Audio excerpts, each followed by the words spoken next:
Oh, good evening, everybody. This is Bob Mader with NAFI. Hope everybody's having a good March, and tomorrow is going to be St. Patrick's Day. I'd like to welcome Greg Brown as our guest tonight. Right now, I have everybody on mute for a moment. Normally, our presenters have a slideshow, but tonight it's going to be a conversation about something that's near and dear to my heart, and I hope everybody else's, and mentoring and marketing for CFIs. And with that, I'd like to introduce Greg in just a moment. I will read from the back of his book. Now, I used this book when I became a brand new CFI. I think I bought it the first edition 20 years ago. Let's see, Greg is a CFI, multi-engine CFI. He was our first master instructor. You were the 2000 CFI of the Year, National Flight Instructor of the Year, and you've been instructing since 1979, so you got it way over me, Greg. Anything you want to add to that? Not particularly. Just you know how much I enjoy it and how lucky I feel to be part of this profession that we're all in. Great. Well, what I'm going to do is I'm going to unmute all the mics. Because it's conversation tonight, and I'm going to ask everybody, if you're not talking, please mute yourself, mute your cell phone or your headphones or whatever you're using, because the talkback is horrible if it doesn't happen, and I do have control of individual mics, so if I have to, I'll mute you, but I don't want to do that if I can avoid it, because I want this to be Greg and I would like this to be a conversation with everybody tonight. And Greg, I'm going to tee it up. Okay. You've got a really good website, or not website, Facebook page. What's the name of that one? My personal one, or the group that you belong to, probably is what you're asking about, right? The group I belong to. Okay, and I'm quite proud of this and would love to have any and all CFIs involved. The group is called Greg Brown's Student Pilot Pep Talk Group. And if you search within Facebook just under Pep Talk Group or Student Pilot Pep Talk Group, you'll find it. You'll need to ask me for admission, which I will delightedly give as long as you appear to be real. We got about 1,400 members there. I can't listen right now. Oops, sorry about that. Oh, that's okay. Yeah, that's somebody I had to mute there. Sorry. Continue. Go ahead. That's okay. And so that's probably a good place to start. Well, I'll mention one thing first. You mentioned my book, The Savvy Flight Instructor. It's one of several I've written. Some of you know my Flying Carpet column in Flight Training Magazine, which I'm now in the 17th year writing that. I have a Flying Carpet book of stories also. And a number of you who are headed for turbine aircraft or already there may be interested in my book, The Turbine Pilot's Flight Manual, which is in its 3rd edition, and most everybody going to turbines reads that book. So you may see it. But my news of the month is that the Savvy Flight Instructor, which first came out in 1997 and has been not updated since then, we've got a brand new edition that's almost double the pages with a lot of great new material in it, updated with all the latest thinking on marketing and teaching. And it's not a technique book, it's a business success book. It's how do you recruit business flight students, how do you keep them flying, how do you keep them motivated, what are some of the tricks of the trade, and how to make money at it, frankly.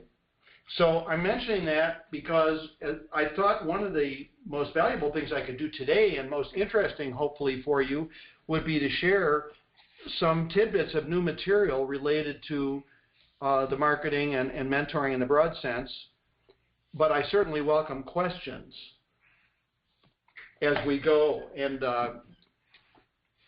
Bob, if you feel I head off track here, don't hesitate to, say so. Hey, I'm a flight instructor, man. I'll haul you back as fast as I can.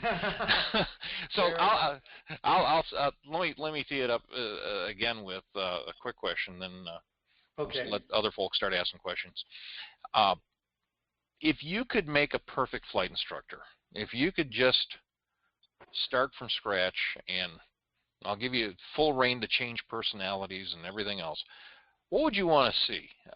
Your book gives wonderful advice, and I've stolen liberally from it, from the first edition. That's what it's for, is to spread the word. So, I mean, obviously I'd rather not have people steal it for print, but I hope you'll use what's in there. That makes me very happy. And I'm about halfway through, and thank you very much for the copy you sent me. I'm about halfway through reading the second edition. But what if you could start somebody from scratch, or if you could take a brand new flight instructor, and I hesitate to use the word young because I was in my 40s when I was a brand new flight instructor. What would you want to tell them? What's the first thing you want to do with them? The first thing I would tell them is avoid the pro-pilot trap of trying to squelch the enthusiasm that drives all of us as pilots. I mean, all you have to do is listen to airline pilots, and they're the greatest. A lot of them are involved in flight training and so on. But if you listen to them on the radio, or if you meet them, you can see that there is a tendency with those folks to be professional, and that's totally cool. But professional for an airline pilot is different than professional for a flight instructor. The key to being successful as a flight instructor, assuming competence and teaching skills and all that are givens, is that you are an enthusiastic proponent of what we're doing.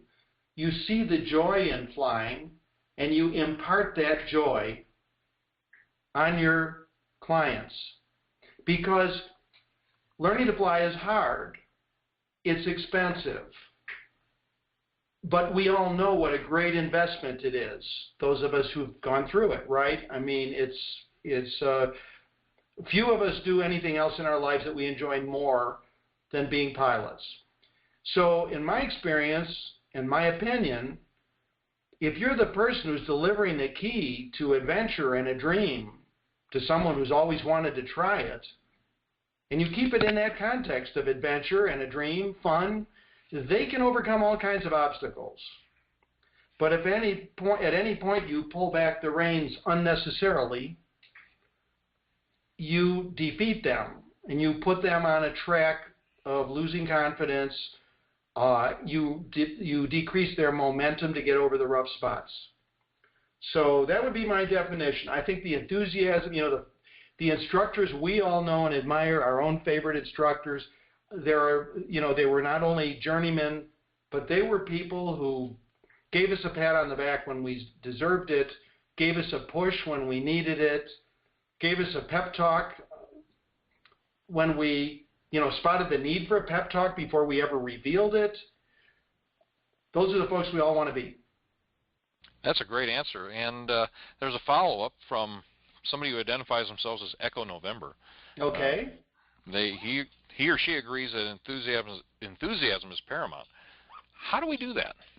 And I'll give this isn't just to use my own example. When students ask me why I like to fly, I straight up and say, well, it's fun to see the houses get small.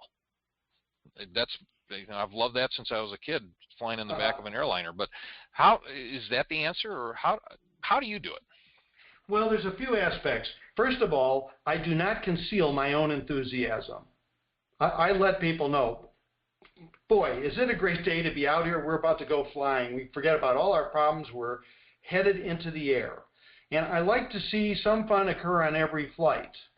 And I will work hard to make that fun occur if they're having a rough time with some portions of the training.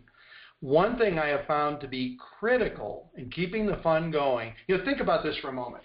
Imagine you go out to the airport to take a lesson, and you have no prior exposure to general aviation. You're not one of those people who grew up in a family of pilots or anything. So you're nervous. You don't know what to expect.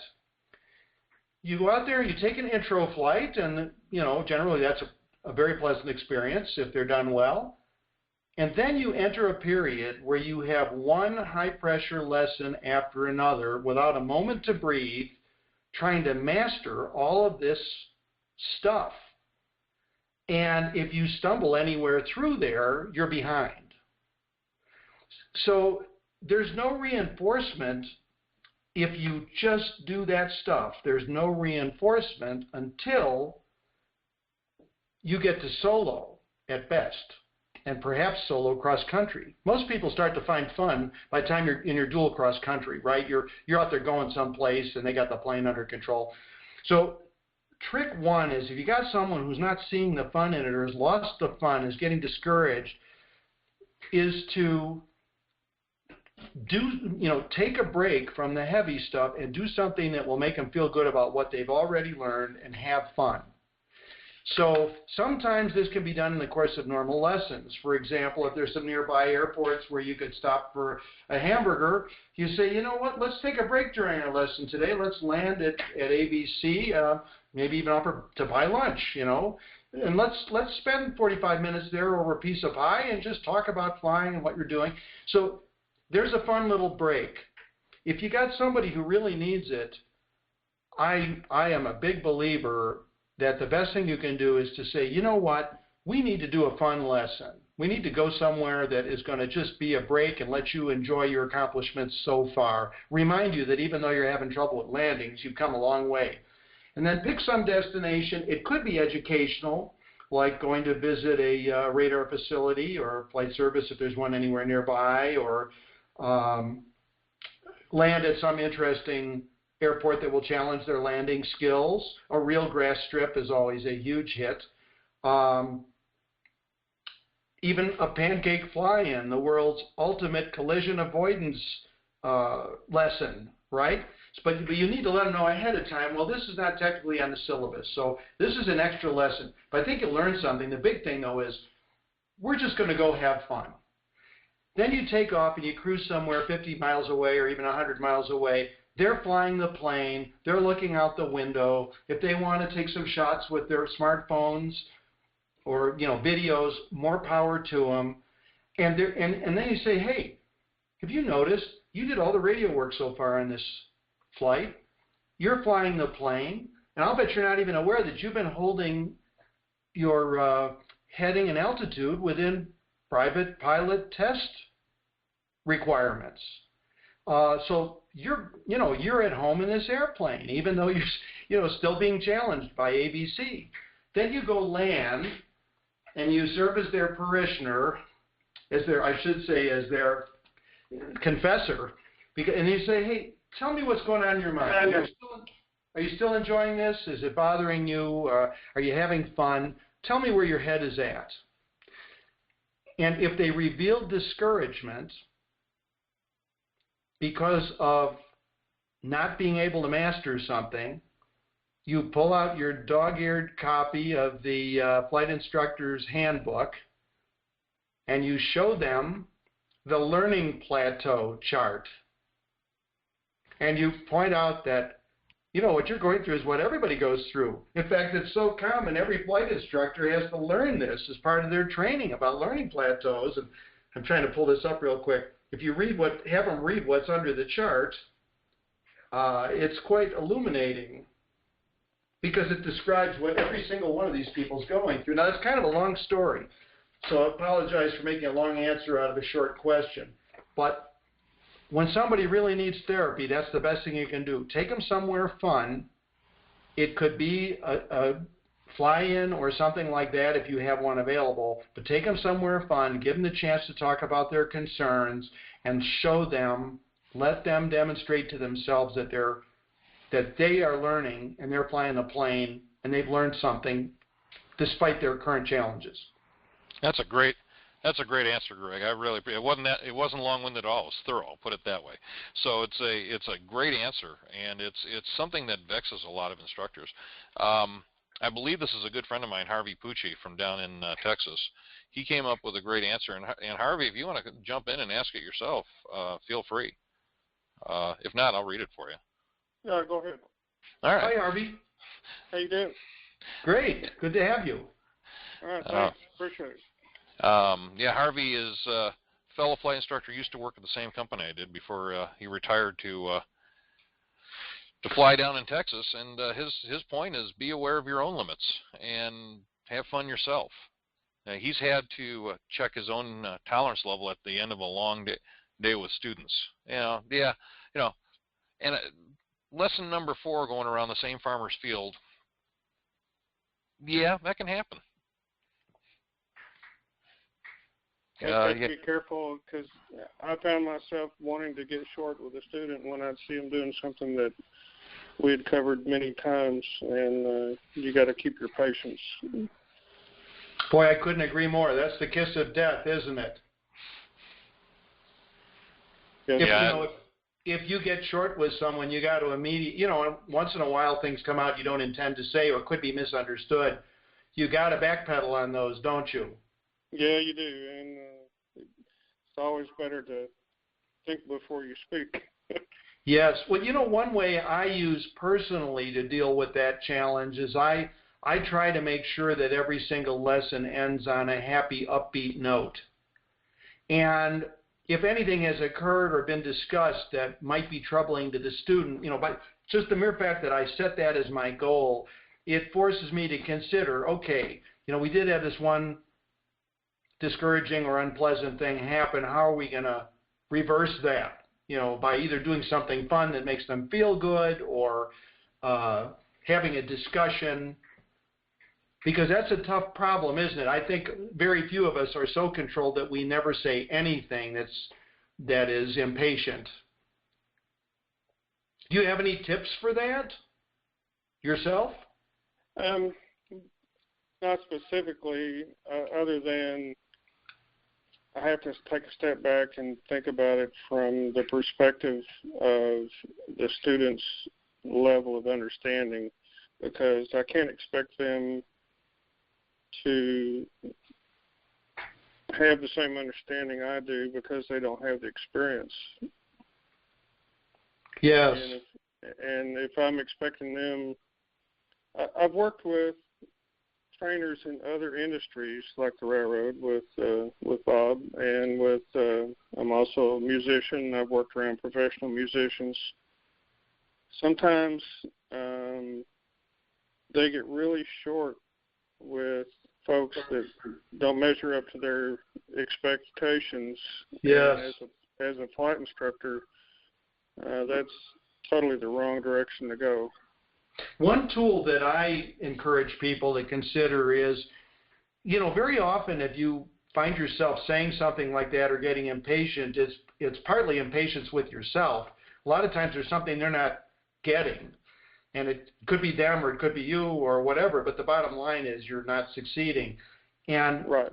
Since it's based on repetitions in the sense that something is not getting through, I think a lot of us are hesitant to say, why don't you go take a ride with Bob? I'm going to schedule a lesson with Bob. Every instructor has his or her own tricks and skills and ways of doing things, and sometimes one instructor's method is rings a bell with a flight student like yourself, and someone else's doesn't. So rather than beat this into the ground, we've tried all the tricks I know, and this is absolutely not throwing you off to somebody else. Rather, I'm suggesting just take one lesson with Bob and see if to tackle this particular challenge and see how you do with it. And I have done that before. It usually works, don't you think? Yes, it does. It works really good. The converse of it is if it doesn't work, and of course obviously you're sending to someone you respect, if it doesn't work, sometimes then you learn something about the student that is useful to know, that this person has a mental block or a motivational problem or something. And of course, go ahead. My personal experience is that motivation is not usually the issue, because people that come to flight training are pretty much self-motivated. They're there because they want to be there. I don't see too many millionaire kids that their daddy's paying for. There might be some, but most of them are there on their own nickel. And they want to be there, but if they have a problem figuring something out, we have to figure out how to approach that person, and they all learn differently. Yes. Go ahead, please. No, go ahead, Greg. I was going to say, one nice thing about those problems, even though they may not seem nice at the time, But, you may tell someone something 10 times and it's, in one ear and out the other until they are faced with it as a problem they cannot solve. And at that point, they become much more active. Most, normal people do become much more active and eager participants in trying to solve the problem. So I find that if they don't hear it much when I tell them ahead of time, they're a lot more inclined to hear it when they've screwed up and they can't fix it. I've also seen the overconfident student, and I've tried to reason with them, and they wouldn't go with it. So I'd say, all right, let's go experiment, and we'll try what you suggest, and I'm there to keep them from getting in trouble. And then they find out that it doesn't work as well as they thought. Yeah. Those are the ones that, in many ways, we're most likely to lose, the overconfident ones, and maybe there's something we can't do with them. Do you find that to be the case? I've only had one that really bothered me a lot. I even had discussions with the FAA that I could not fault his flying ability, but his decision-making gave me some pause. Wow. That's the tough one. That is the hard one. I've seen that, and there was tragic consequences at the far end of that, and there's nothing anybody could have done about it at the time. And it haunts a lot of people that I know to this day. Wow. And it was one I was really concerned about. This one ended up coming back to a bad weather day that he should have been driving instead of flying, and he flew anyway. He survived, and then I heard through the other pilots he talked to that he learned his lesson, but he nearly bought the farm learning it. Yeah. Wow. Well, I had a couple things I was going to bring up. First, are there more questions per se? Otherwise, I'm going to cover a couple topics I think you all might find interesting. Well, let me toss this out to you first, and this is from Kyle Riley. While many people express an interest in learning how to fly, how do you make sure you find students that have the means to finish training? And that's a tough one, because what do you say to somebody? And after you give your answer, I have a comment myself that a wise old instructor once said to me. But what's your thought about that? Well, first of all, I'm frantically digging through my book here. This is something I cover in a lot of detail in the book, what sorts of questions to ask and so on. We all know this is a very difficult problem to ascertain ahead of time if they've got the interest, the money, and they're ready to start, right? I mean, if those three conditions aren't met, it's hopeless. But I just want to read you a little bitty checklist out of here from a flight instructor named Manny Peralta out of Ballarat, Australia. And excuse me 1 second, I'm quickly looking for this because I think it kind of captures it. Okay, here we go. I think it's in chapter 7, page 114. I'm working on this. He just said it so succinctly here. This is Manny's intro lesson, quote, willing, able, and ready checklist. He mentions that he ideally asks questions 1 and 2 in the pre-flight interview and close the sale with question 3 in the airplane after flying. When all 3 conditions are satisfied, I can predict with 90% certainty that prospect will become a client. 1, willing. Tell me about your interest in flying. He says if the applicant or if your prospect built model aircraft, flew with mom, watched planes as a kid, he says a long history of interest equals passion equals training perseverance, especially through first solo. And his observation is that less than 2 years of interest suggests that they're far less likely to fly. And his specificity there is interesting, isn't it? This is just one CFI's opinion, but he's been doing it for years. Able. Will finances allow you to fly consistently if you start lessons now? So those are the 2 questions he asks ahead of time. Tell me about your interest in flying, And will finances allow you to fly consistently if you start lessons now? The third question he asks after shutdown in the plane, can I book your next lesson for later today or next Saturday? That's Is that not interesting? That's very interesting. That's very illuminating, and I like that. I like that approach. Now, obviously, to ask if they can afford to fly, you got to have that discussion, the one we all dread about what it costs. And I've got a lot of coverage in here about it. But the trick when you want to interview these people, find out why they want to fly. That's a very highly valuable thing to understand if they're wanting to do aerobatics or if they want to fly for business or it's a childhood dream or whatever. And to have enough of a discussion about the costs so you can help them work out, I think most of us would agree, for example, that 2 lessons a week is what you want to shoot for. 3 is better. 1 is the absolute minimum, right? So right. What's the cash flow associated with that? So you go through the cash flow with them, you give them the bigger picture on the cost, and I'm going to say some things about the cost in a minute here. But you have that discussion, then you say, well, back to Manny's question here, can you, will your finances allow you to fly twice a week?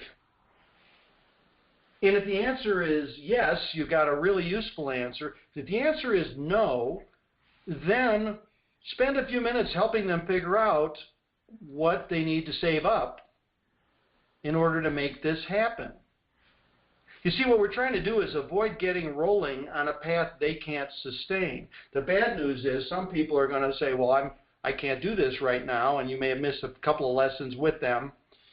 But the good news is you're having the discussion, allowing them to do some planning, giving them the tools to go home and discuss it with their spouse or their partner or whatever. Now, I'd like to mention something about the total cost of flying. When someone comes in, we're accustomed to this hourly billing thing with when the airplane's running, instructional time. It goes back to the beginning of aviation. And we all know that if you start talking flat fee or something like that, especially with the private, that is tough business. Not unless you live in a special part of the country where the weather's always perfect and your planes never break and all your students are perfect. That's a hard thing to predict. But it's really important to have a ballpark discussion up front, and the ballpark discussion cannot be the 35 or 40 hours. You can discuss, well, here's the minimum. If you were perfect, if you were Chuck Yeager, and you could actually theoretically complete this in 40 hours, so here's our math, you've got a worksheet, you show them this is what it would cost. But then you've got to give them a more realistic picture. Here's what really happens to most people. And you got to factor in their age, for example, and how often they're going to be able to fly, things that you learn from interviewing them. And so you get an idea, you say, for people like you, this is not a guarantee, but it takes most people 50 hours or 60 hours to do this. So here's the kind of number we come up with here. Now, we all know that number is a pretty big number, right? Absolutely. Okay, so I'm going to back off for a second. There is a used ATV for sale in our neighborhood for $13,000. Any of you who've had any experience with the four-wheel ATVs know that's actually probably a pretty good deal for one in good shape, right? What would you rather do with $13,000? Buy a used ATV or become a pilot and enjoy adventure the rest of your life? And the funny thing is, Greg, I borrowed, stole, whatever you want to say. I use this very technique. When I became a new CFI, this is exactly what I do. Almost word for word, I took it right out of the first edition of the book, and I tell people this is what it's going to take, and these are additional costs, and I try to throw everything, including the kitchen sink, in there. And to put it in context, we need to talk in terms they clearly understand. Like, for the price of a used car, and not a fancy used car, you can become a pilot and fly your friends and family all over the country. For half the cost of a kitchen remodel, for Exactly. less than a new Harley.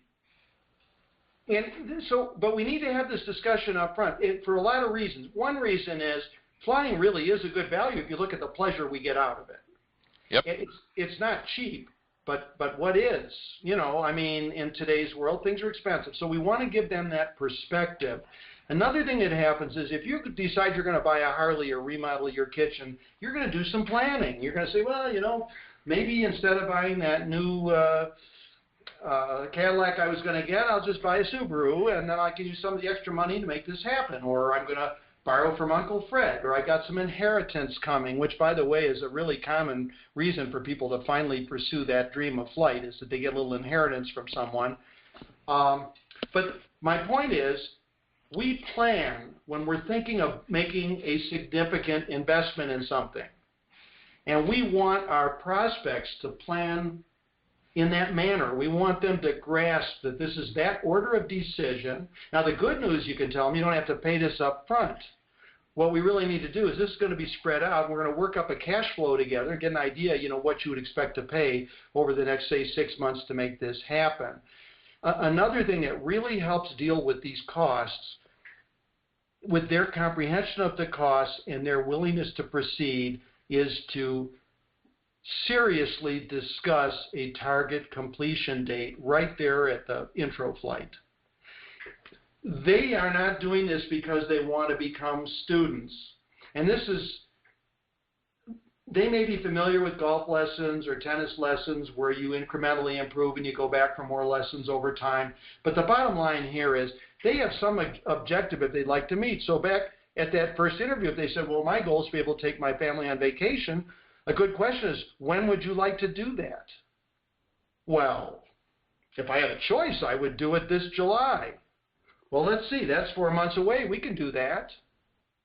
You see, now you're offering them a return on their investment that is concrete. Now, this isn't always possible, but you can help them figure out the finances to make it go. And thanks to some of the contemporary tools we have, like social media and e-newsletters and so on, and some of these people who go away and can't do it yet, we hopefully keep them engaged until they are ready. We make this something with a plan. And a lot of people will actually say, well, I think I could do that if I waited till March to start. So anyway, that's, again, another long answer to a short question.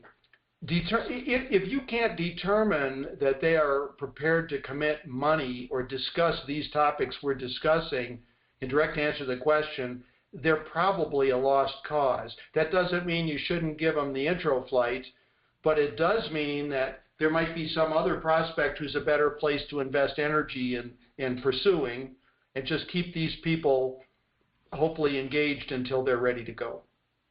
Okay. You know, along those lines, and I just want to share a little story about myself. When I was getting my CFI, I was roaring, I was roaring through cash. You know, I was going through my reserves, and I remember going up to saying to my instructor, a wise old pelican by the name of Rick Albrecht. He sadly has since passed away. He was my mentor. Anybody in the St. Louis area knew who he was.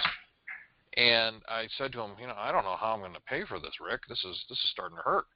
And he looked at me and said, if you say it that way, you'll never do it. If you say, I'll figure out a way to make this work, you'll make it work. And it's the best piece of advice I've ever gotten about a lot of things. So I owe him that one. So that's a good motivator. You know, that's a good way of, you know, but what you don't want is to have a student, you know, one day they're driving a brand new Mercedes, and the next day you see them come up in an old Subaru, and they say, well, I sold everything to finish up. So you got to help them. You got to make sure of that too. Another question from Echo November. I currently have a student that's at a very aggressive desired completion date. How do you safely and appropriately meter that down? It sounds like the student really has overly high expectations of the process, and it sounds like they're seeking advice on how to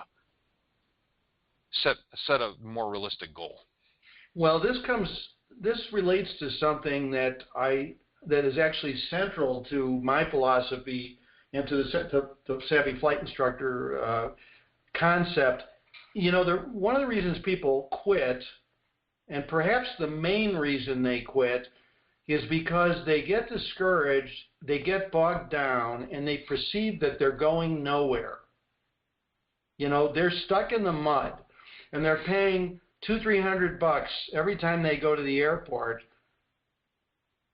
to spin the wheels. And that's a discouraging thing. I'm kind of coming at this backwards, but I think it could have application to this problem.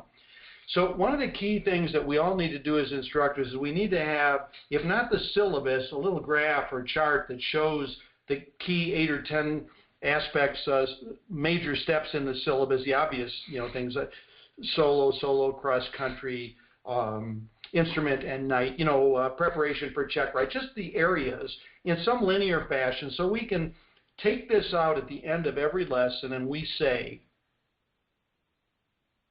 so I like a reporting point, how we all teach the reporting point, right? Uh-huh. Who you're calling, where you are, where you're going. So in this case, it's where you are and where you're going with your flight training, and you show them on this piece of paper, because they lose track of progress. They need to know that, hey, we're making it through these phases. We completed phase 1. Now we're into landings. Landings takes a while, but you need to see what's behind you to realize you're making progress. But it also gives you an idea of what's going forward.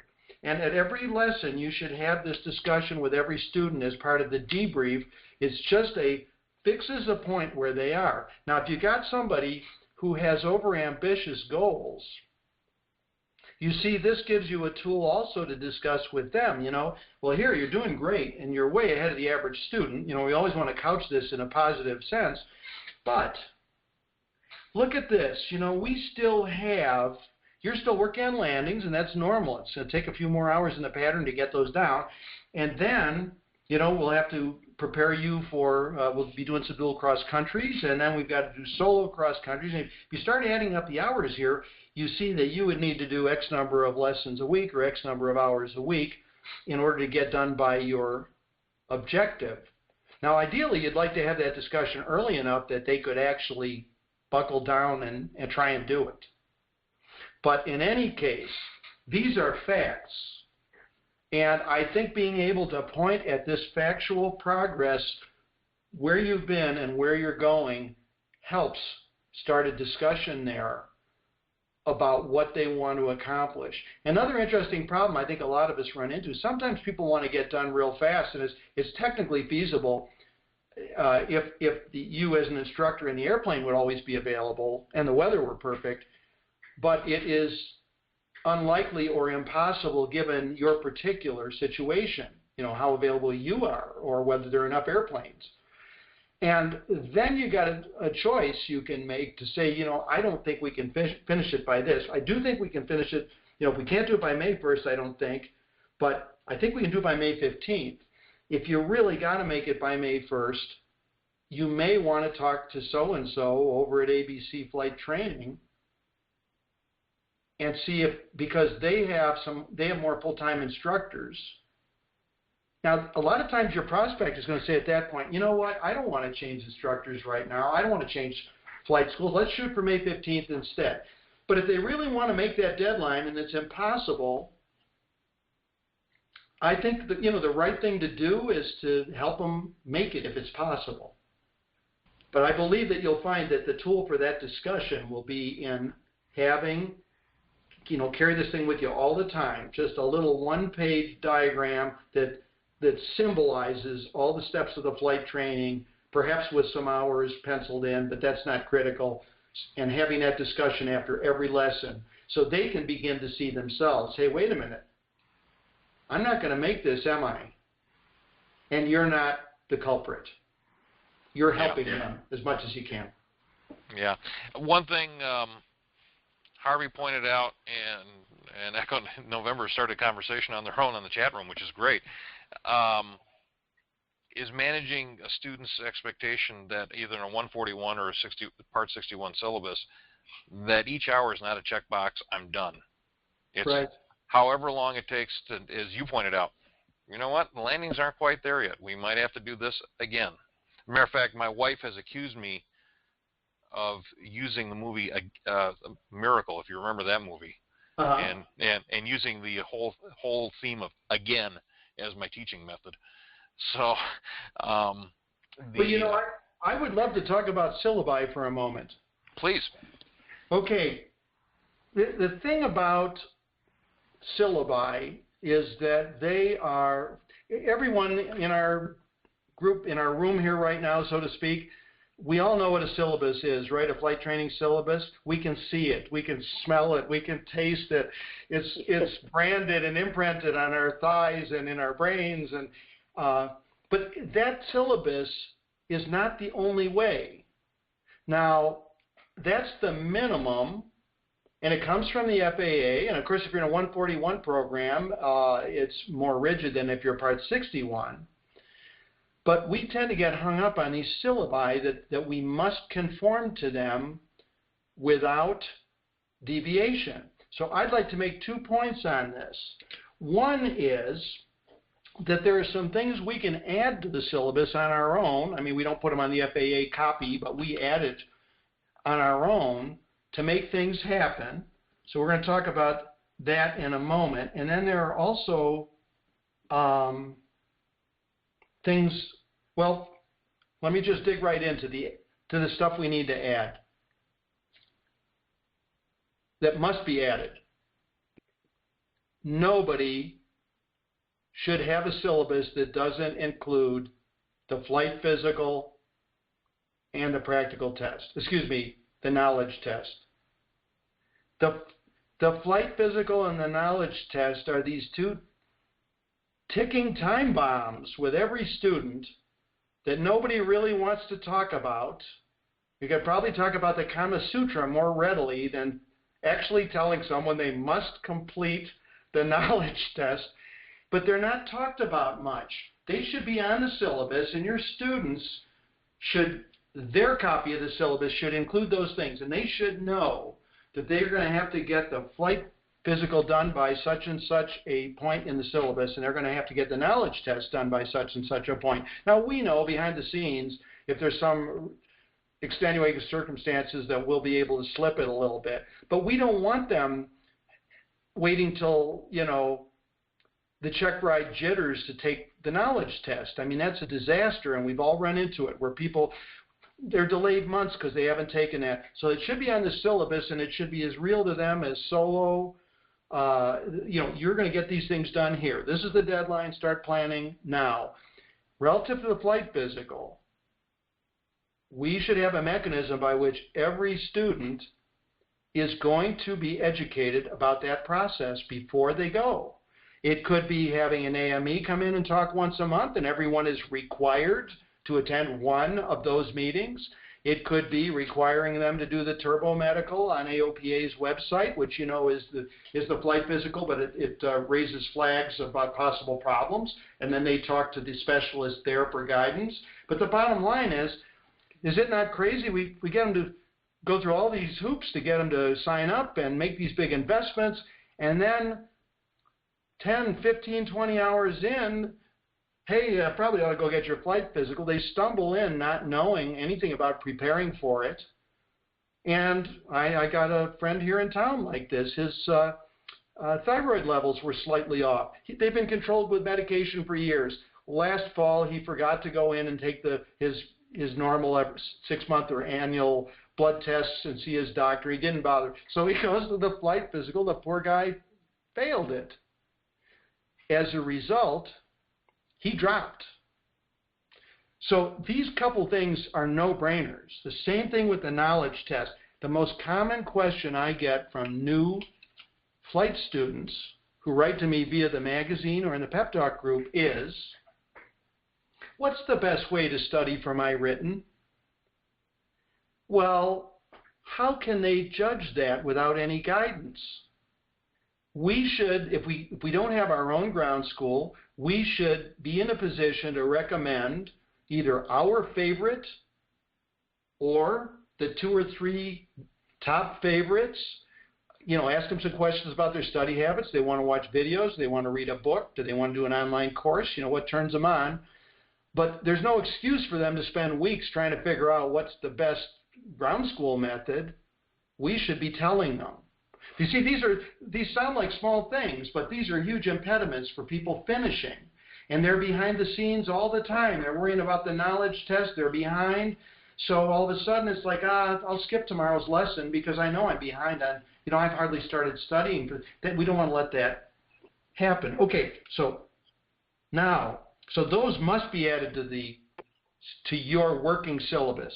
Another thing that must be added to your working syllabus, you got to be doing stage checks.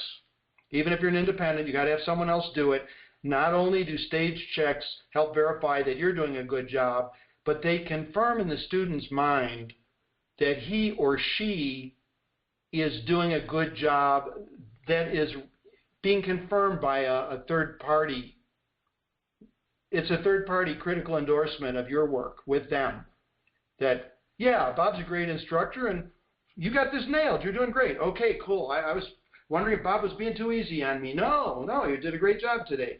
So we want that to happen. Another thing is we don't want their first experience with another authority in the airplane being the examiner. We want them to experience flying with another CFI who will, and sure, they're going to be nervous and all that, but better to get that out of their system when they're dealing with a friendly CFI who you respect, and then to have that first experience be with an examiner at the check ride. So that's got to be there. And one other thing that I feel is really critical to have on everyone's syllabus is what I call customer satisfaction points. Now, if you think about it, the classic environment that most of us experience when learning, us old-timers anyway, and I think it still occurs in a lot of places, is the prospect goes into the flight school, say, I want to take lessons, gets introduced to a CFI who is, hopefully someone really great, but that could be someone brand new, or it could be an old-timer, it could be someone who's looking for another job and about to leave. And then the student disappears with that flight instructor into the cubicles, and no one else ever talks to that student again. The problem you got there is if our customers become discouraged, if there's a personality conflict that develops, or in the simple situation where the CFI, who's the only person they know at the flight school, leaves, what's the likelihood they're going to seek out someone else and come back? So what we want to do is pick a few points during the syllabus where the customer is going to meet with someone stable in the flight school, the owner, the manager, the chief instructor, whatever, and that person is going to develop a relationship with this additional individual besides their flight instructor. And they're going to be forced to have these meetings. The meeting's just going to be say, hey Sue, how's it going? How are you enjoying the lessons? How are you enjoying flying with Bob? And you just look for any trouble spots. But what you've got going on there is, one, if there are troubles developing, hopefully it comes out and it can be addressed. If Sue, the instructor, leaves the flight school, now the student, I may have my names mixed up here, but now the student knows someone else at the flight school who they perceive as a friendly, someone to contact. And they can go there, meet that person and say, oh, I just found out my instructor's leaving. What should I do? It's just really important to have that person there. Finally, you notice my group is called the Pep Talk group. Pilots need pep talks sometimes. And it's imperative that they know a third party, someone in addition to their instructor, who they can feel comfortable going to reveal what might be for them painful insecurities about what's going on and get a pep talk. And I like to bring this pep talk thing up. I think it's really critical. If someone walked into our virtual room here and said, I'm a flight student and I'm really having trouble with landings. We did landings 2 lessons already, and I have hardly made one myself, and some I made were very dangerous. I'm just not sure I'm cut out for this. Do you have any doubt that any one of us in our virtual room here today could give a 10 or 15-minute pep talk to that person and keep them flying? Now, if you're at a flight school where there's a lot of social activity, which is a huge plus, hopefully they know other students, they know more CFIs, and they get some of those pep talks naturally. But if you're in a rural area where there aren't very many students, or perhaps in a busy flight school in an urban area where nobody has time to talk with one another, what happens when that person gets discouraged on that third lesson of landings? I mean, we all know nobody's ready at three lessons to go fly solo, or 3 landing lessons. We have to have a mechanism where some relationship has been developed where they're going to go see someone they know, get the pep talk, and stay and keep flying. Sounds simple, but it's basic. All right. Now, let's talk about optional lessons. The syllabus defines the minimum we must do. We're back to the flight part of the syllabus here, right? But there are all kinds of dynamite lessons out there that we can give for people who are willing to do, quote, an extra lesson. For example, we all know that landing on a real grass strip is, you realize how it sure makes soft field landings easier, right? To take off and land on a real grass strip, but maybe the nearest one's 45 minutes away. Going on an introductory instrument flight, even while you're still a student, just to learn what it's like to, go up, get a clearance through the clouds, just to learn what it's like to be in the clouds and that joy you get when you pop out on top and feel the blue sky. Landing at the nearest Bravo airport itself, landing at Sky Harbor or McCarran or whatever. These are highly educational things. I've already mentioned pancake fly-ins. Going for a glider lesson, especially for someone who's having some trouble with rudder use or is afraid of stalls. Gliders are fantastic for that. Then you got some people who would like to try air combat. Whoa, is that not a cool lesson? So we need to be offering these optional lessons somehow, either in the context of, hey, it's not on the syllabus, but we got a hell of a crosswind today, and it'd be a perfect day to go practice, phoning people and saying, would you like to go? It'll be really educational. I'd be glad we did it. It's sort of an extra lesson, but believe me, you won't regret it. So you go do that. It could be that you post a list of these optional lessons and let people pick and choose and say, I'd like to take that glider lesson. You tell me when the best point in my training is. But we can also offer, along with our basic syllabus that costs, based on, say, $12,000 or something as a round number, we could offer another syllabus that we call our super proficiency syllabus. And on there, it actually includes a bunch of these things at key points. And we could even go a step further than that and offer, these are options, right? For extra cost, we'll call it an adventure syllabus. We're definitely going to do the air combat on that one. And we're going to fly to the Bahamas for a weekend as part of our group fly out. This is built into your syllabus. And we're going to do all these other fun things. Will everybody choose that? No. But now we're offering extras to those who are willing to invest in them, which will increase their satisfaction, make it more fun, give them the social input they will benefit by, and we're billing more hours. That's not the point of it. The point is we're giving them more and allowing them to invest in it. Okay, I know I've gone a long route on that. By the way, I got all these syllabi drawn up in the book if you want to see them. But another long answer to a short question, as I remember. No, not long, thorough. I got to tell you, one of the things, and it's a great answer, and one of the things that I like to point out to new CFIs is the only thing we have to sell is service. I can't sell anybody a bucket of flight training. All I can do is provide a service. All we can do is provide a service. And you touched on something that's important. In a service business, we have to go back and ask, how am I doing? How am I doing? Are you happy? And sometimes you have to take a very painful answer and go, yeah, I'm not doing what you need. And maybe if the answer you're getting doesn't fit how you can teach your style. Sometimes two nice people don't belong in the same room together. Yep. And especially a small aluminum room.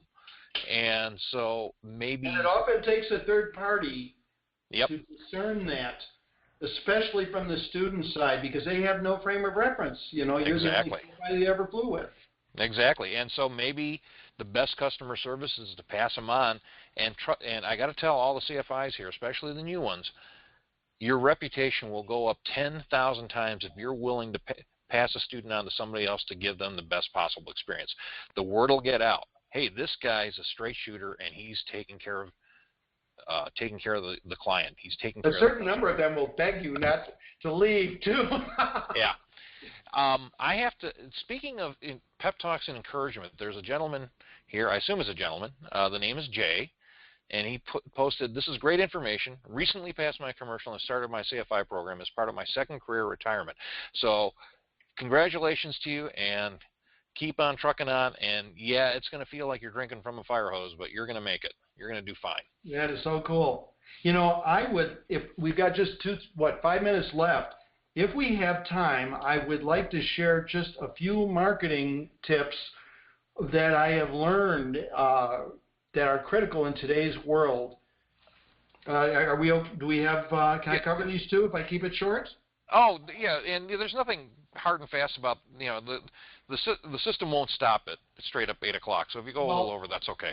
Well, one of the things that, we've all seen the change between print materials and social marketing, the web, and all this. And there are a million options out there of what you can use to promote yourself. And most of us have limited time and resources and sometimes expertise to do these things. So I wanted to share with you just a couple really useful bits of advice I have picked up in the course of doing the research for this book. And one thing we did in the book is Heather Baldwin, who is a marketing expert as well as a commercial pilot, interviewed a lot of outstanding flight schools around the country, and we have case studies in there to show what people are doing. So here was an eye-opener for me. Bob, a question for you. What do you think are the two most, if you could only have two marketing tools, what would they be? In today's environment? Yep. Wow, Dan, I'm the old 60-year-old guy who's going to come up with trying to be a Generation Y-er. I'm going to say Facebook and Twitter these days. Okay, the two most important marketing tools are a business card. You still have to, if you meet somebody, you got to talk to them. This is a problem for some people. You got to talk to people, and you got to have a business card with a photo of an airplane, showing the fun we get to have and your contact information on it. And that business card also leads you to the other most important item you must have, which interestingly is a website. It turns out, this was like 90% of all the people we talked to said, if you can do nothing else, you must have a website. Now that's not true in every business. But in our business, if I'm in Cedar Rapids and I want to take flying lessons, what am I going to do? I'm going to go to my computer or my phone and I'm going to search for flight training in Cedar Rapids. And what I find there is going to tell me if anyone's around and who I want to work with. So we actually were asking people about, do you still spend money on advertising of any kind? And the answer was, if you've got any extra money to spend on advertising, don't. Invest it in your website. Okay? So I want to get all you thinking. You got to have a business card. You got to have a website. Now, another thing close behind, if you can swing it, are two more elements, which are the social networking and a blog. The blog can be integral and probably should be integral with your website. In fact, a lot of the blog platforms, you can build your own website free on the blog platform and have a blog. So I'll tell you what the blog part is about. The blog is something people subscribe to, and it keeps you visible. So it draws people who are prospects back to your website. The website's got to have enough information to get them out to the airport. That's all you want, right? About enough information about learning to fly to get them to the airport and let them know that you're for real and you're good. Now, here's where the social marketing comes in. Facebook, Twitter, and so on, they are very useful for keeping in touch with your prospects and your clients. because if people will sign up for those things, you can communicate with them. But the big thing that Facebook, for example, allows you to do is to market through the successes of your customers. So if you think about it, if you've been around and looked at any of these at all, you find out that if Hannah solos tomorrow, and this is covered on the flight school website, and it's on Hannah's website, so all her friends see that she has done this. I mean, this is positive reinforcement for her. It gets all her friends saying, "You're taking flying lessons? Tell me more about this." And so it serves a marketing purpose. It gives her positive reinforcement. If she's a little so-so about going to tomorrow's lesson, is she gonna cancel if all her friends found out they just saw her picture on Facebook as a pilot? Now you got a little bit of a positive push to keep her coming. So the social networking thing is it's work. The secret to it is to have your digital camera available at all times and take pictures all the time, so you've got something you can post. You do need to ask people's permission, but the trick in my experience is if you can get them to befriend you so that you can post things directly on their site, on their page, congratulations and so on, then you're spreading the word among all of their friends. You're providing encouragement. You're marketing yourself. There's more to it, but that mere act of starting that going is extremely valuable. And photos and videos are what everyone wants to see, and you don't have to write a long story if you got a great photo of Bob Meter standing in front of the Stearman after he got his tailwheel endorsement. I mean, it says everything, right? There you go. There you go. Those are the key points. I mean, there's more to talk about there, but I think everyone right now is throwing up their hands and saying, what do I need? You need a business card.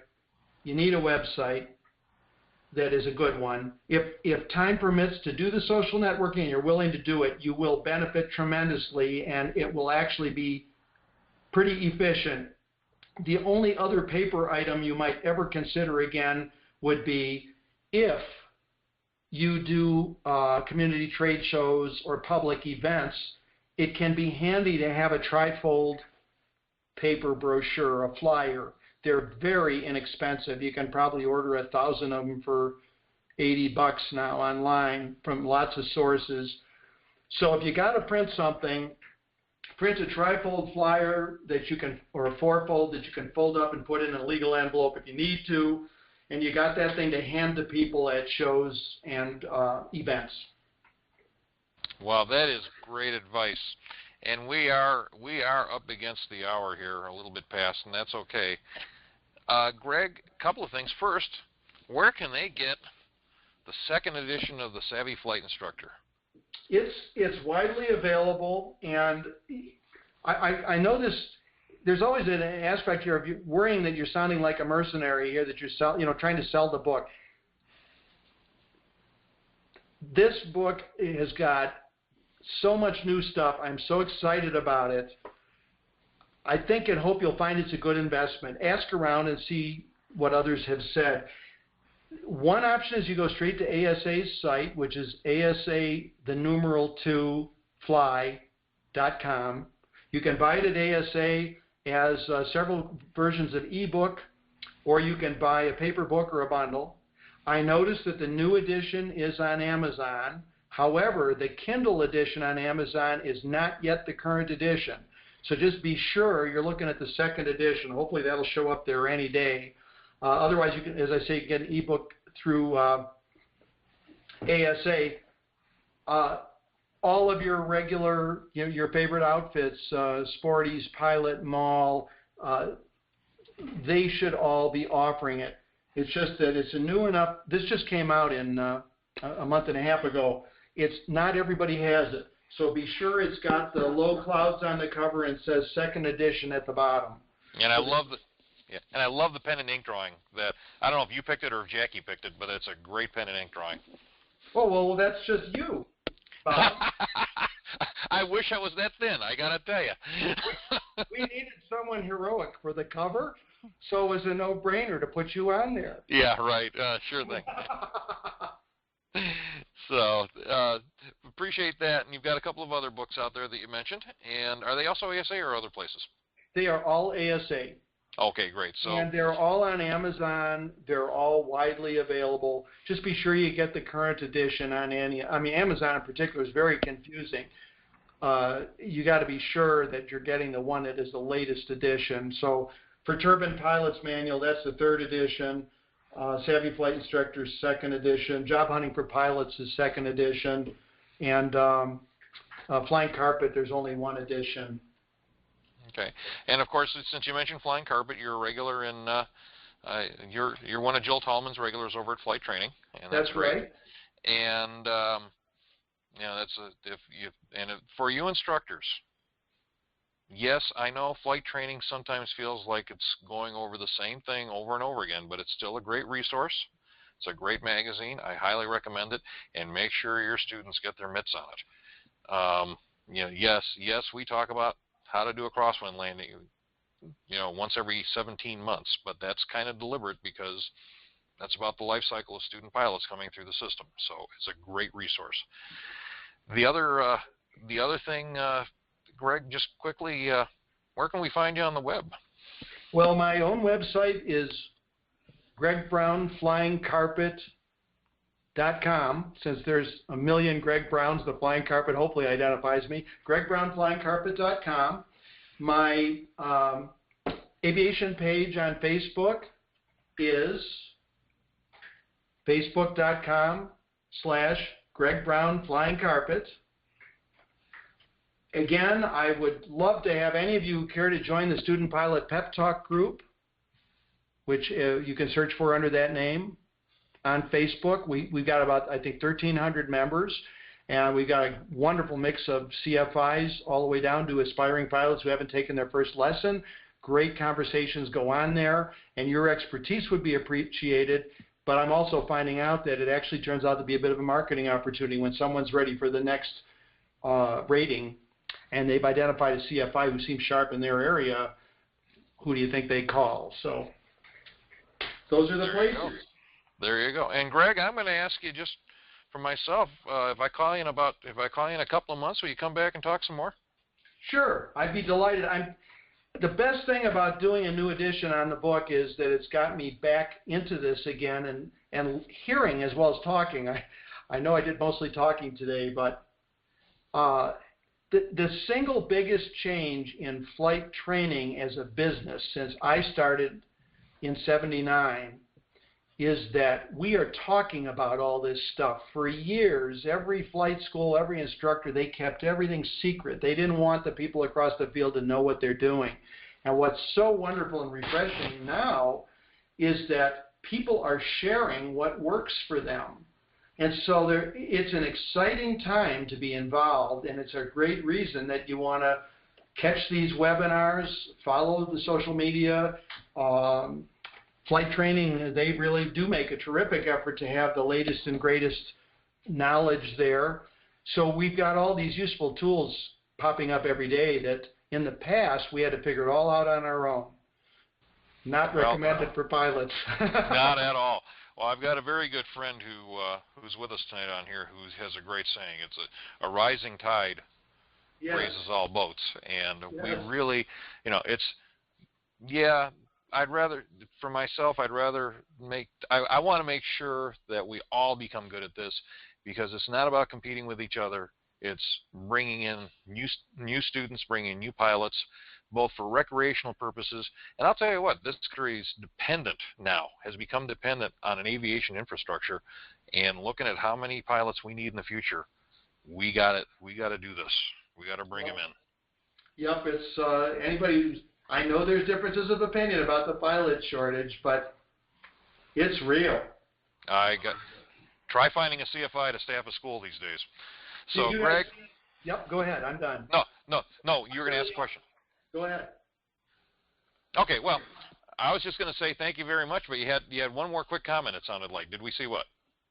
Well, Transpac in Phoenix was mailing out flyers to people. Maybe you got one. Offering a $5,000 sign-on bonus for CFIs.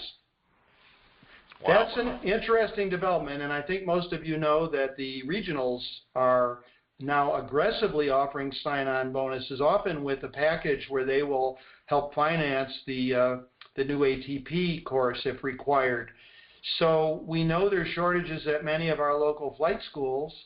And then when you start hearing about sign-on bonuses for flight instructors, which I don't remember ever happening before in my flying since 1972, we're in a time of tremendous growth potential. And if we take advantage of it, we can have a lot of fun, we can make money, we can advance our careers, whatever our individual goals might be.